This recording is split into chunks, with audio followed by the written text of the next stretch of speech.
لەو ڕیارەی کە پرۆسەی شاڵاوەکانی ئەنفال باهۆی بێباکی و خەمساردی حکوومەت و لایەنە پەیوەندیدارەکان لە ئاست داخوازیەکانی کە سوکاری ئەنفالکراوان لە ماوەکانی ڕابردوودا لا قەزای چەمچەماڵیش بەهۆی تووڕێی و نیگەرانەکانیانەوە کە سوکاری ئەنفالکراوان ڕێگر بوون لەوەی مەراسیمی 34مین ساڵیادی ئەنفال بەڕێوە بچێت و وەزیری شەهیدان و ئەنفالکراوانی حکوومەتی هەرێمیان لە مۆنۆمێنت وەدەرنا. دوای 34 ساڵ وعد و بەڵێنی درۆ دەست ئەم بەرپرسانە بێزار بوون. هەنی بێزار بوونەوەیان وعد پێداینەوەیان درۆوە کردین تەواو بەسە. هیچم نایە کاک خۆ دۆرە سەی چارەکەم کە بزان چی بەسەراتووە.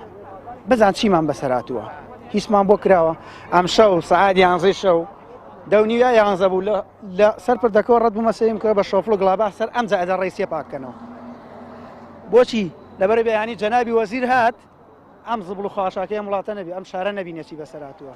کۆمەڵی خەڵک ماوە منحی ئەنفال وەرگێ وعدی خۆی زەوی ئەنفالمان وەرگرت کۆمەڵێکی پارەکانیان بۆ سەرفکرا و خانۆکانیان بۆ دروستکرا ئێمە کۆمەڵێک نسبەیەکی کەم باوینێتەوە هەتا ئێستا نیوەی پارەکەمان بۆ سەرف نەکراوە خانۆکانمان بە هەیکەلی ماوەتەوە لەم سنووری سەمسەماڵێ وعدی خۆی داناغاز پارەکەی بۆمان سەرف کرد چۆ بانقی ناوەندەوە کە لە 2014 کە موچە بڕاو ئەوانە وتیان ئێمە ئەم پارەی ئێوە موچەی پێدابین کراوە لە داهاتوویی کەمە پارەکەتان بۆ سەرفەکەینەوە پارچوونە لای وەزیری شەیدان وتی نەوت بێتە 84 دلار ئەم پارەی ئێوە سەرفەکرێتەوە بۆ تانەگەڕێنەوە ئەوە نەوت بۆ 100 دلاریش ئێمە هەر چاوەڕێی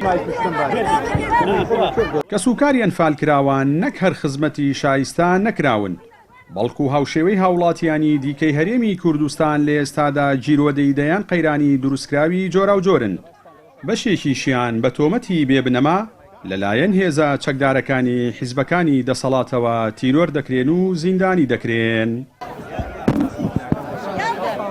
من وەکو کە سوکارێکی ئەنفال نە یادی ئەنفال ئەکەمەوە نەتێمە سەر یاد قەورەکانیان نەتێمە سەر ئێسقانەکانیان زۆر بۆ نایم لەبەر ئەوەی ئەم مەسوولانەی ئەیرانە ئێمەیان داماوە کردووە هیچ شتێک بۆ ئێمە ناکەن ئێمەیان کوشتووە براکەمیان کوشتووە ئیساکی ئەڵێ قسەش بکەی خۆشە کوشم هەتا ئیساکی سێمان گرمێتی کرمێتی ماڵەوە دڵنیایان کەم بەم زووە ئیزرائیل خۆی پێشانیان داوە بەم زووە کۆتاییان پێتیە دڵنیایان کەم ئەگەر من خۆم بدەمە کوشت من بە تاقمەتفەنەوە ئەچمە سەر ئەوجاردا ئەچمە سەر دام و دەستگاکانیان هەندێک قوربانی ترمانەیە هەندێک قوربانی ترمانەیە گەڕاوی ئەنفالن لەسەر گۆڕەکە گەڕاونەتەوە وەک زیندانی سیاسی تۆمار کراون پشتڕاست کراونەتەوە پاش 10 ساڵە بێت 10 ساڵە بێ هەیوەکانیان دەرچووە ئێستا من لەگەڵ ئەحمەد مامڕەسوڵا قسەم کرد ئەڵێ بەداخەوە لەو چاکسازیە هیچ مافێکتان نییە ئێمە قوربانی گەڕاوی ئەنفال هەتا ئیسەی ئیمتیازێکمان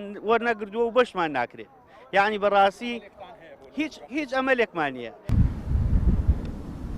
شاڵاوی تاوانکاری بەناوەنفال بە 8 قۆناغ بۆ ناوچەکانی باشووری کوردستان لەلایەن ڕژێمی بەعسەوە جێبەجێکرا. قۆناغی یەکەمی لە دۆڵی جافایەتی و لە 23 شوباتی ساڵی 1970 تا 19 ئاداری هەمان ساڵی خایاند. قۆناغی هەشتەم و کۆتاییش دەڤەری بارزان و بادینانی گرتەوە و لە 26 ئاب تا 6 ئەیلولی ساڵی 1970 بەردەوام بوو.